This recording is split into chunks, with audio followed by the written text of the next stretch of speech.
ल साथीभाइहरू महावीर कुन भन्ने मान्छे आएको छ यहाँ उम्मेदवार चुनावको उम्मेदवार चुनाव चिन्ह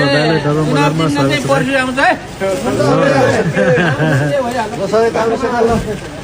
म आफै मन्त्री हुन्छु भनेर खोजेर जाँदैन उनीहरूले जबरजस्ती मन्त्री बनाइदियो भने फेरि सिधा कुरा भयो भन्यो भने अब पछि आउने सरकारले कसले जित्छ नि भयो भन्यो भने हुने हो